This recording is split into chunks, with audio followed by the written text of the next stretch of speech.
Hi, I'm Steve Vasilion. I'm the architect for the Flag Day Monument. With me today is Dave Brown, the construction manager. I'd like to talk about how the monument came to be, talk about some of the details and features in the monument, and add some interesting trivia and information about how it's actually built. And then maybe we'll have a couple questions from other people accompanying us on the tour. We have Linda Schielke, who's Mayor Schielke's wife. She's also one of the board members and officers of the Fox Valley Patriotic Organization. And we also have Lori Botterman, who's communication director for the city of Batavia. Is that close? Okay. All right. So back in 2016, I was approached by one of the board members, the newly formed board members, and asked to consider designing a monument to honor Dr. Sagrand. He lived in Batavia for a couple years. He was a longtime advocate for the creation of a Flag Day holiday, and eventually was successful in that effort. And the whole idea behind the monument is to create something that would honor him and his legacy. It started as just a thought about some kind of a monument to Dr. Sagrand. So the first thing that popped into my mind is a cemetery obelisk, and all the sketches that I did originally were terrible. They just didn't have anything interesting about them. And what I wanted to do, as I thought about it more, was to find a way to tell a story. Like when you meet with friends and somebody tells a story that holds your interest for 15 or 20 minutes, there's something really magical about that. And if we could translate something like that into the monument, it would be a successful thing. So I started doing some research, and I thought about something that maybe was circular, that from the inside of a circle you can look and see different events and maybe tie them together. But then one of the first things that came to mind was when I looked at the population of our country. Back in 1776, when the country was first founded, what was the population, Laura? Was it 25 million or 2.5 million? It was 2.5. 2.5 million people in 1776. Interesting that our population has increased by a steady 1% every single year of our history, except for one. I think it was one of the World War years. Up until our current population, the last census, we're like 311 million people. So that became, as the circular shape began to develop, it became a helix, where the monument would go from low to high, representing that steady growth. Then I went and created recessed bands that run around the entire perimeter of the monument.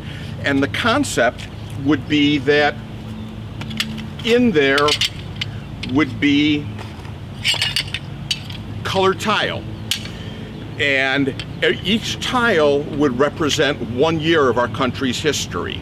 So if we were looking at the duration of World War I, and if we wanted to memorialize that, there would be 4 or 5 tiles for 1914 through 1918.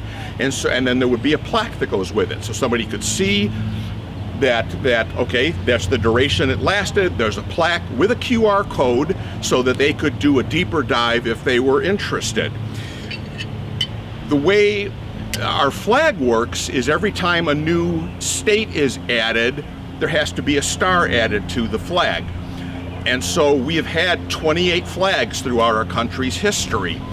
And there will be bands of blue tile representing the different flags. And so if a flag only flew for 1 year, because the following year more states were added and a new design came, there will be just simply one tile with a little plaque that describes what state was added and a QR code that goes with that.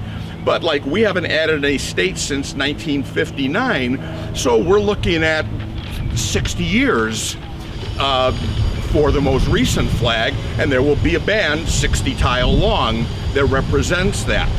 The flag, the patterns that are created with the red, white, and blue tile will be echoed. There'll be the exact same pattern on the outside of the monument as on the inside.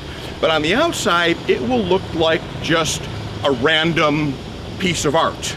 And you'll look at it and say, okay, that's interesting. But when you come on the inside, you'll see the exact same pattern, but that's where all the plaques will be. That's where the educational aspect will take place. So we talked about the red ones for armed conflicts, the blue tile for the flags. Then we wanted to include significant cultural or civic events. So imagine the Great Depression, or the California Gold Rush, or women's vote, suffrage movement.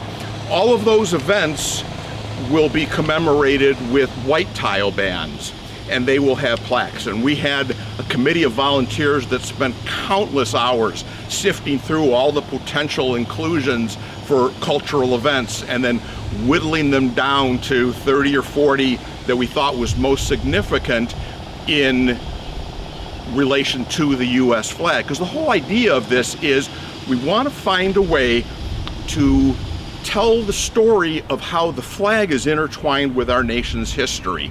So as you walk into the middle of the monument, you can look and you can see approximately what the population was of the country, what flag was being flown at that time, whether we were at war or at peace, and whether there was a significant cultural or civic event tied to that time period.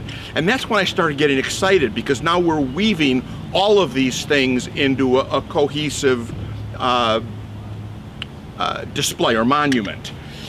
In addition to the tile, the monument itself is poured concrete, and it's been colored, and when it finishes aging and being processed, it'll probably be pretty close to the limestone of like City Hall and other buildings around Batavia. So it's kind of a nod to our history.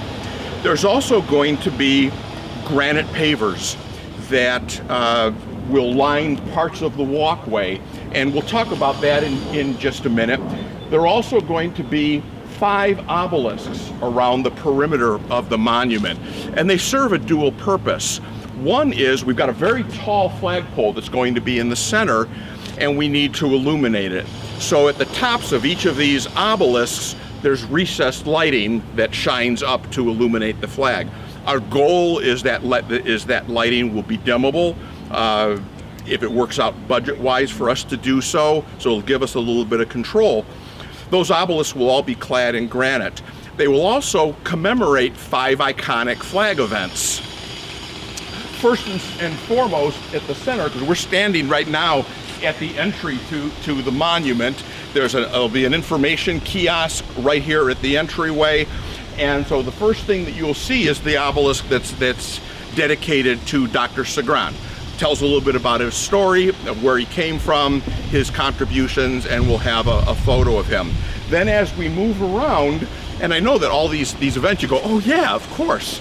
The first one, the next obelisk over will be the First Continental Congress authorizing the first flag, which has been reputed to be designed by Betsy Ross, and I forget the name of the other fellow who may likely have collaborated with her. The second is Fort Sumter and the creation of the Star-Spangled Banner. Third is the raising of the flag at Iwo Jima in World War II. And then the last one is the planting of the US flag on the moon. So each of those has a photo, has a plaque that describes the story, and again has the QR code so that people can do a deeper dive if they want to. Another aspect of the monument that's important is it's not a war monument, it's a monument dedicated to Dr. Segran and the flag.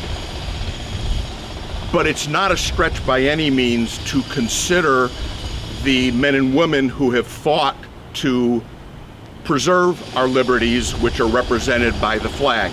And our armed conflicts are interwoven with our nation's history. And so there's a significant element of that that's incorporated into the monument. around the perimeter, and we'll see when we walk around through it, but if you like just pan over here, here's the first one. There's going to be 5 service monuments, or guardians, as some have called them. One for each of the 5 branches of the armed forces. And again, there'll be a little plaque on there with a QR code to look into that. Also, there have been over 3,500 people, men and women, who have received the Congressional Medal of Honor. And of those, over 200 hail from Illinois. We've created a Ring of Honor, which will be a stone band that goes around the perimeter of the monument, and set on top of that will be a series of bronze plaques commemorating each of those 200 plus recipients from Illinois. And again, there will be QR codes with that, so you can dig into the story.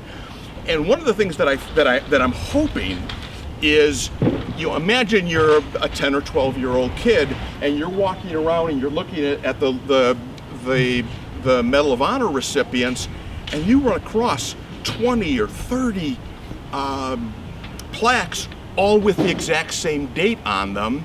You're going to be curious, what happened on that date? And that's when when you go back and look on the QR code, you'll see maybe it was the Battle of Gettysburg or Bull Run, you know, where so many service people gave their lives. And so we want to create that thing where there's this different layers of depth that you can go into depending on what your interest is. So I think that covers, and then at the far east, we're going to have something called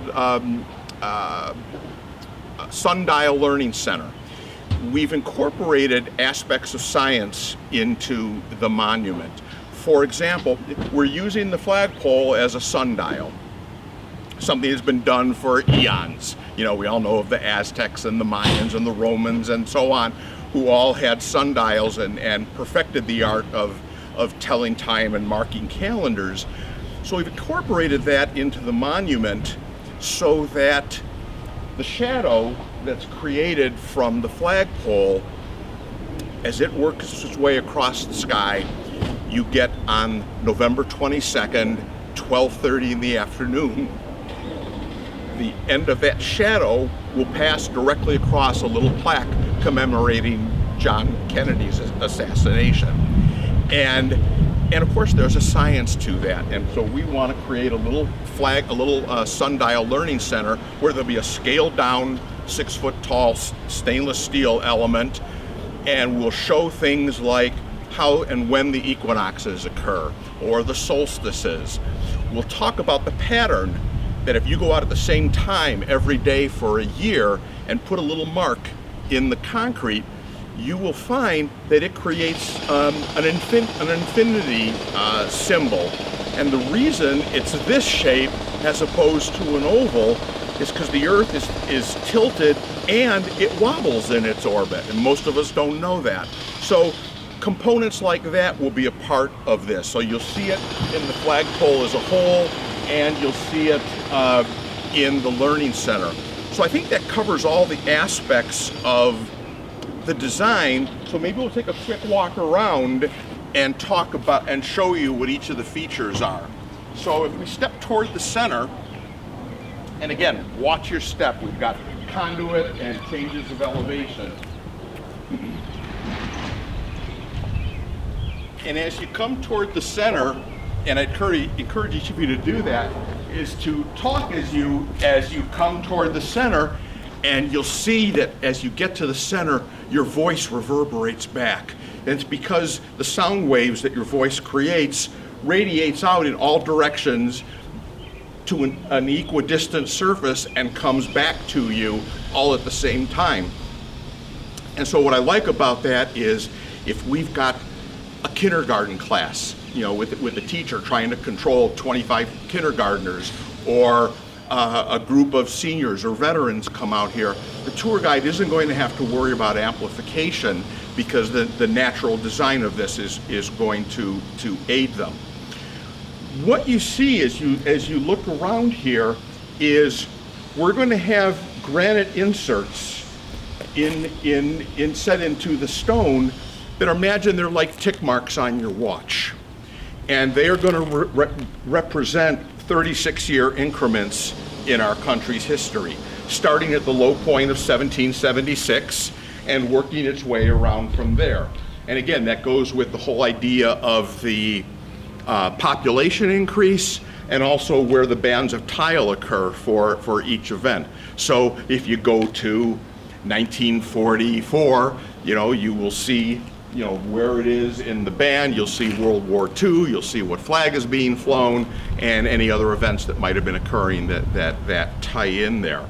There's going to be a star pattern recessed into the stone, into the center. It's going to be 3 different colors of granite. The 36-year increments are going to be marked in taller letters in each of the wedge shapes that go around here. And then of course we have the tile that will be occurring. So then, and there's just a mock-up of the tile. We kind of wanted to get a feel for what the tile would look like. Those again, it's just a mock-up just to see what the spacing would look like. And we're ready to place the order for the red, white, and blue tile that will be installed on this. There's going to be lighting recessed into the monument, both inside and out. And again, hopefully it'll be dimmable so that people can come at nighttime. The kiosks will also be lit. And if you swing the camera around the main entry sign, there's the kiosk that welcomes you here and has information, but then there's a curved sign element that will say Flag Day Monument at Patriots Park. And then you see there's 4 white cylinder shapes on the back side. Those are the 4 time capsules. There'll be 2 time capsules that'll be opened 50 years from this Flag Day, or from the 2016 Flag Day, and then 100 years after the 2016 Flag Day, because the 2016 was the 100-year anniversary of the institution of Flag Day. So we've talked about all the elements on the inside. Did I miss anything, Dave? I think you really did a good job of covering it all. Okay. Then on the outside, we've got the service monuments. We talked about the Learning Center. There's going to be benches around here to allow people to sit. They'll have donor plaques that are on them. We're going to have brick pavers that go around the entire perimeter of the monument, as well as the entryway. And there are numerous opportunities there for people to buy brick pavers. I think they're at 3 different price points.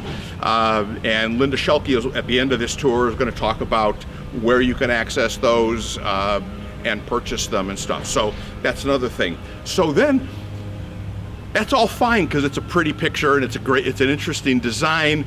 How do you build this? And that's where Dave came in. Dave has been the day-to-day construction manager on this project. And Dave, I'm going to turn it over to you to kind of tell us some of your stories. Well, thanks, Steve, and I really appreciate the detail you went into on all this, because certainly if there's anybody that lives and breathes this whole concept, it's you. And not only you, but the entire board, the Fox Valley Patriotic Organization, that have been working on this for over 7 years? Yeah, since 2016. Since 2016. So I got involved because I recently retired from the construction industry, and since I like doing things in Batavia and being involved in things in Batavia, and Linda Schielke, my good friend, found out that I was recently retired, she said, we really need somebody on the board that can help us with the construction of this great monument. So I said I'd be happy to help out. So I come down every day and I work with the trades. We've got great trades to work with. I'm going to name them off because I feel like they need the recognition. We've got Fox Excavating, a local contractor that did the excavating. We've got Elliott Concrete, who did the concrete work on this. They're from Glen Ellen. And we've got Connor Electric, who's doing the electrical work. And then we've got W.R. Weiss, who is now on site to do the granite work. They're from the city of Chicago. They are the best. All those trade contractors are the best you're going to find to do this kind of work. Some of the details of how this thing is built is we've got over 200 yards of concrete, 100 I'm sorry, 10 tons of rebar that has gone into the wall and the slab work itself, 546 tons of stone, over 50,000 pounds of granite, 52 light fixtures, a 50-foot high flagpole that was donated by Flag Source, 2,225 tiles that Steve mentioned, and 331 plaques that are going to be mounted in or around this monument. I want to say that all of these trade contractors, not only are they great to work with, they've all done some type of donation to help with the monument, whether it be monetary or however they decided and worked with the board to do it. So that's been a great help to get this monument built. The detail that has to go into this is something that not a lot of people recognize. Steve does, because he had to put it on a drawing, and then the contractors follow that drawing. But for example, when we got out here yesterday to start doing their layout and checking of the layout and everything, they pointed out that a couple areas were off 1/8 of an inch in the concrete. Big deal. But for them, that's a big deal. It has to be perfect. So that's the kind of detail that all these contractors are putting into this. And what we have found is when they first show up, people kind of think of a Flag Day monument as a flagpole with maybe a sign by it. And then when they realize the history that's going into this, they become very involved and very committed to the project. They want it to be something that not only they can see turned over to the community, but something that they can be proud of and something they could bring their kids and grandkids to. Show them what they did, show them the history, show them the patriotism of the world, and I guess the story will be told when it's all done as to how it all turns out. What's the nail at the very center of that? The nail is the very center. That's where the flagpole is going to go. That is the very center of this whole project that everybody's had to work off of. I should mention we also had engineering resource, which is John Green from the city of Batavia. His office is in Warrenville. They're also a part of this. Kluber Architects and Structural Engineers has been a part of this. I hope I didn't miss anybody. Ozinga Concrete is also the concrete supplier who has donated and helped us out with this monument as well. Tenninger Landscaping Supply, they're going to be doing the brick paver installation and the siding and everything. They're helping us out. So everybody has jumped in with both feet, not only quality, precision, but also donation-wise, and are continuing to do so. I encourage you, Linda's going to talk about it a little bit, but I encourage you, buy a brick, get your name on this monument. Dunham Foundation has been a huge supporter of this. They just came through with a challenge grant, so this is an additional grant from what they had originally provided the board with. They came through with an additional $150,000 challenge grant. So for every dollar earned up to $150,000, they will throw in $1. So that'll be a $300,000 donation total. So for every brick you buy, if you buy a $150 brick, they'll donate $150 as well. So that's all something that we're encouraging people to do. And Linda, Community Foundation, do you want to talk about that a little bit? And also, And the bricks? And there's a joke we have about the nail in the very center, that if you take that nail out, what happens? The whole monument just falls apart. I haven't heard that one. So let's not take that nail out. Okay. I know the Lori Botterman, you had a question. I did, yeah. So do you envision this being a living monument? So is there room to add new events to the monument? I'm glad you asked that, because the original design only went through 2016. And that took us around to somewhere around here. And by changing the time frame in the spokes from 30-year intervals to 36-year intervals, we freed up this space here that takes us out to like 2065. So we've got another 40-something years of growth for flag, armed conflicts, and cultural events. And I believe there'll be a plaque placed there that says something to the extent of this area is for the future, yet to be determined by you. Yeah, the future is yours. The future is yours. Yes. Okay. So, Linda, please take over. Would you like to go on the outside? You want to just walk around with that? Is that... Yeah, that's fine. Why don't you just give people, again, if as long as you're careful here, give people a little chance to see what else is here outside the ring.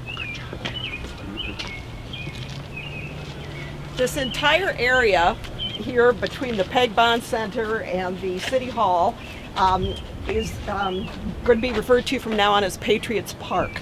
And we're very proud of that. Batavia has always been a very patriotic red, white, and blue town. Dr. Segrand, who served as a dentist here in town for decades, we have always claimed him as one of our very own, one of our greatest citizens we've ever had, and yet we had never really honored him in any particular way.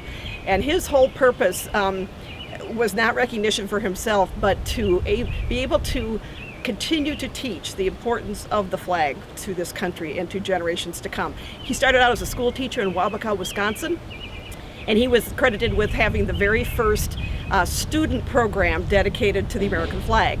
And from then on, years in the late 1800s, other schools started doing it, then states started doing it, and that's what pushed President Wilson in 1916 to actually proclaim a day for the American flag. So Dr. Segrand was all about teaching, honoring, and making sure that we know the price our country has paid through the years.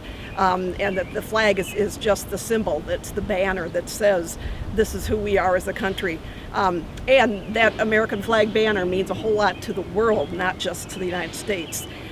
We have brought a lot of parts of the world into democracies and everything else, and so that red, white, and blue means an awful lot to this globe. So anyway, we'll continue. This is, again, as Steve mentioned, the Sundial Learning Center over here on this cement plaque. Notice how nicely this whole thing is sort of nestled in between all of our windmills too, which of course is part of the history of Batavia. We were known at one point as the windmill capital of the world. So all of these windmills tell the story of the different companies that were here in Batavia.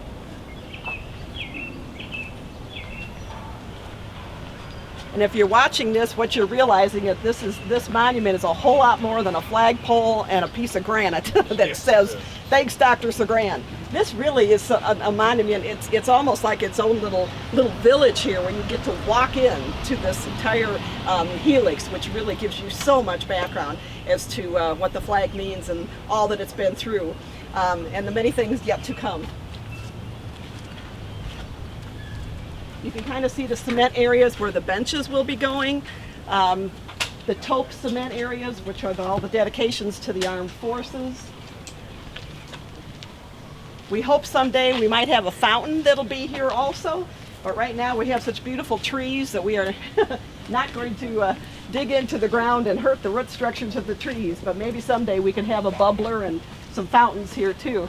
So as you can see, this, to answer Lori's question, this is indeed a living, breathing monument. We want it to grow every time the country changes, every time things are added, every time, and we unfortunately will probably have future skirmishes. You know, we will recognize them. Plus, the fact, as Steve mentioned, the civic events. Yeah, we had a hard time narrowing it down to 30, 40.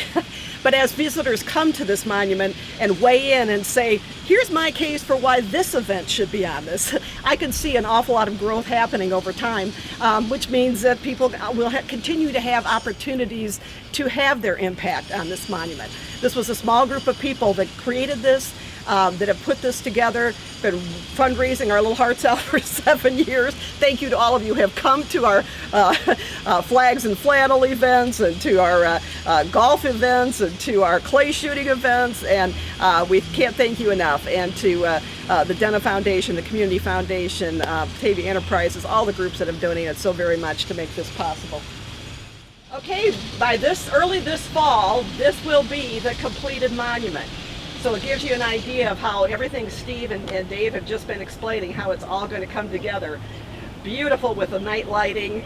And this flag, because of the height of the pole and the size of the flag, when it's lit, should be able to be seen up and down the Fox River for quite some distance.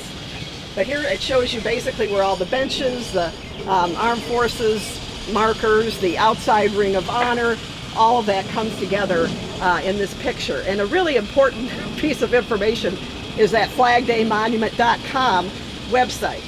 If you would like to buy a brick, and we would love, Batavia built its Riverwalk on signature bricks. Took years to do that, and basically it's the same premise here. The bricks, the value of having people be able to buy a brick is that your family, your loved ones, the people you want to salute, maybe a relative that was in the military, maybe someone who gave their life for our country, maybe a neighbor who's always been so patriotic, or maybe just your family or your children or your grandchildren. Buying a brick at either 150, which is the normal size of brick, 300, which is a square 8-inch by 8-inch brick, or 500, which is also 8-inch by 8-inch, but it has graphics on it. So if you have a company logo, an organization logo, you'd like a little flag or eagle on it, we can make that happen. So I would like everybody to think long and hard about how they can be a part of this monument. And certainly, to this day, we have thousands of people down here every year looking up their bricks on the Riverwalk. And here, they're going to have this opportunity to do it with the monument. Bricks these days have come a long way. They're now laser cut, and they are much deeper and easier to read than bricks were many years ago. So again, we encourage everybody to think about buying a brick. Whenever you buy one, we will take the sales in lots. And then every so often we will have the company come and put in another lot of bricks. And as you can see, the monument is sort of split into sections, so we'll probably put bricks in a section at a time. Also, if you go to flagdaymonument.com, there are other things to be purchased. Lapel pins for $10, challenge coins for $20, posters. There's just all kinds of ways that you can help donate, or you can just make regular donations, which is very helpful too. So another way that you can certainly help Batavia celebrate the completion of this monument, we're having 2 special events on Saturday night, September 30th, and Sunday, October 1st. October 1st is kind of like Flag Day Part 2. We are going to have the entire community and anybody around who wants to come see the completed monument. We will dedicate the monument on Sunday, October 1st. We will have phenomenal music performances, all kinds of extra activities going on. So it will be quite the afternoon here from 2 to 5 on Sunday, October 1st. We're hoping to have some Dr. Sagran descendants here. And just again, a wonderful party and celebration, and thank you to the Fox Valley Patriotic Organization, the City of Batavia, Steve, and everybody who has worked so hard to make this tribute possible. So that's October 1st, but on Saturday night, September 30th, we have a very special opportunity. It's kind of a last big fundraiser. So tickets are $300 a piece, which may seem like a lot, but the entertainment is phenomenal. We're going to have Lee Greenwood here to perform under a tent right here next to the Peg Bond Center. And you may know Lee for his very famous song, God Bless the USA. And he will have a warm-up group known as Coffee Anderson, who's a rising country western star. So entertainment, Rachel Miller, who's a local violinist. Phenomenal entertainment for that. Delicious food, phenomenal auction, again, and you'll get the very first sneak peek at what the completed monument looks like before the fence comes down on Sunday morning and the rest of the town gets to enjoy it. So anyway, we encourage you again, flagdaymonument.com, buy a ticket for the gala on Saturday night, and certainly put it on your calendar to be with us on Sunday, October 1st.